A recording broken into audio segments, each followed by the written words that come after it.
PBS channel or via the website aljazeera.com.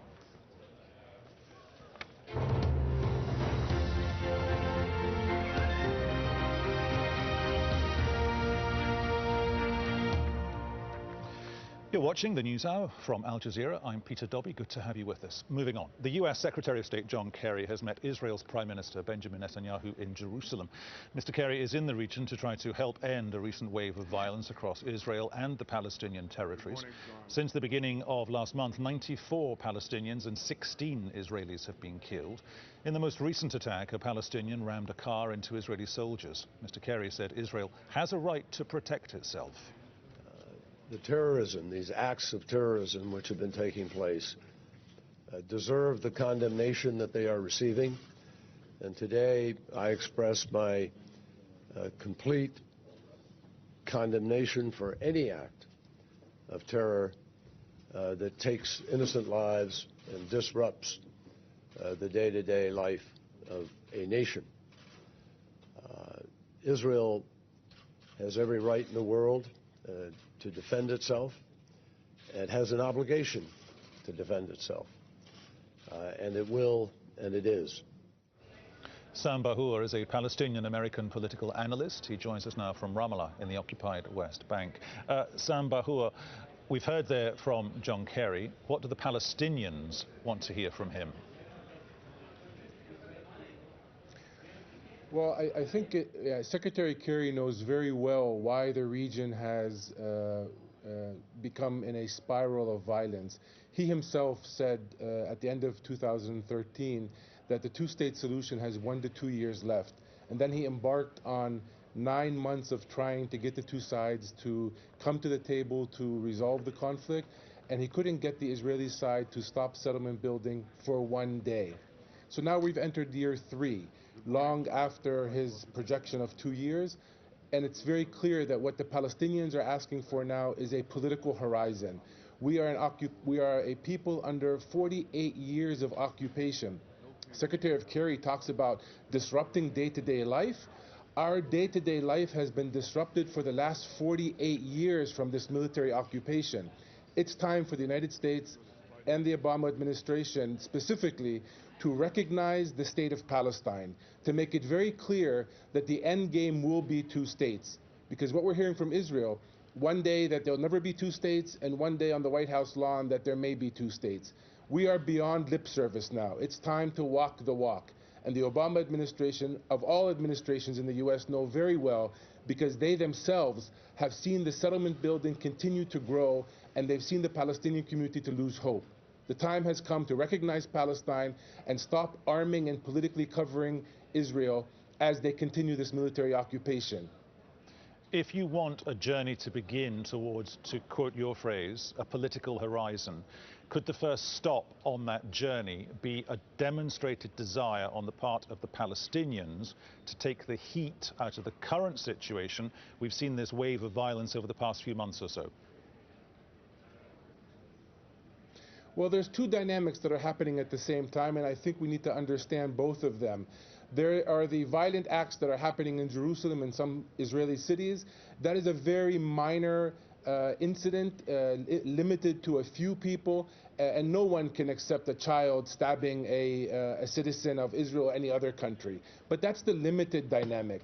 The more larger dynamic is an entire population has been held hostage by this Israeli occupation, and they have lost hope. And I think it's very clear now, after 48 years of this, that the US holds the key to ending this occupation. It doesn't make sense for the Secretary of State to make yet another trip to Israel to pay condolences as they continue to fund Israel to the tune of $3.2 billion a year and cover for it politically. The US does have the key to move this process forward. It starts with a political move to recognize the Palestinian state.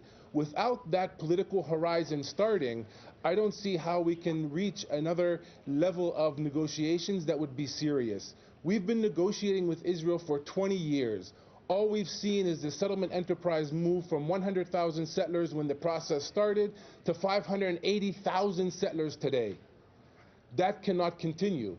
And the wake-up call that's happening in the Palestinian street today through these mass demonstrations, which are disrupting the occupation's ability to do business, is basically saying that with the loss of hope, we should expect violence. It's not violence that we would like to have. We are actually dying to live. And the only way we can do that is if the boot of Israeli occupation comes off of our neck. Mr. Bahour, when you're talking about recognition, sir, can I suggest to you, with all due respect to you and your office, that that is a very, very big ask. That's a very large shopping list. If Mr. Kerry were to come up with one thing only today that would make you feel that he perhaps had nudged the Israelis onto being on the right road, what would that one thing be? It actually would be recognition. It is an elementary move at this late part of the game. 138 countries have already admitted the Palestinians into the United Nations. The state of Palestine is supported by the majority of the world. It is the U.S. and 8 other countries, Israel being one of them, that is blocking the process for Palestine to start to be created on the ground in reality. So I don't believe it's a big ask. It's actually something that the Obama administration cannot take credit for starting if they would do it. It's the President Bush's administration, through the roadmap agreement, that acknowledged the state of Palestine being in the strategic interest of the United States. It's time for the U.S. to take that political move. This is a political conflict par excellence. As long as the politics cannot move forward, any minor adjustments on the ground is only buying time to the next round of violence. If we're serious about solving this, if we're serious about a two-state resolution, we have to give the Palestinians clear political horizon. That comes from recognizing the state of Palestine and getting the Israeli side to stop building settlements, which is eating away the land that that state of Palestine is meant to be built on. Okay, but when you talk about recognition again, just to interrupt you for a second, we've seen Madeleine Albright spending years getting on and off planes. Hillary Clinton, for years, nobody could doubt her enthusiasm when it came to being involved and trying to get traction to sort out the issues.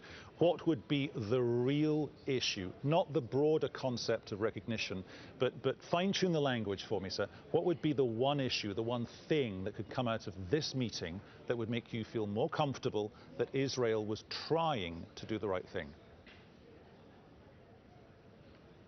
Well, first and foremost, the occupation is not only the separation wall that was built between us and our schools and between us and our farms. The occupation is thousands of little acts that the Israeli side has taken to make the Palestinian lives miserable.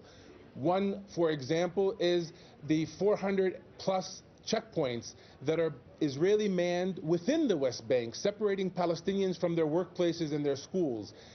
So the Israeli side has a whole toolbox of items that they can take action on tomorrow morning to relieve the pressures on this community.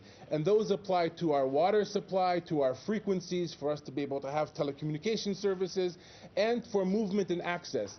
The Palestinians in the West Bank and Gaza Strip would like to go pray in Jerusalem. If Israel's really serious about freedom of religion, then we should be able to go pray. 1.5, 1.8 million Palestinians in the Gaza Strip have been sealed off from the rest of the world to the point of where the UN says Gaza will not even be livable in 2020. So the Israeli side, with U.S. pressure, can actually take a move tomorrow to remove the boot of occupation partially from our necks. They don't. What we see is that the U.S. continues to support Israel regardless of what Israel does, mainly settlement building, which is eating the pizza that we're trying to divide, the land. Mr. Bahour, I'm going to interrupt you there, sir, but until listen, settlement building stops. Thank you so much for joining us here on the NewsHour and Al Jazeera. Good to talk to you. The United States has issued a worldwide travel alert for its citizens. The state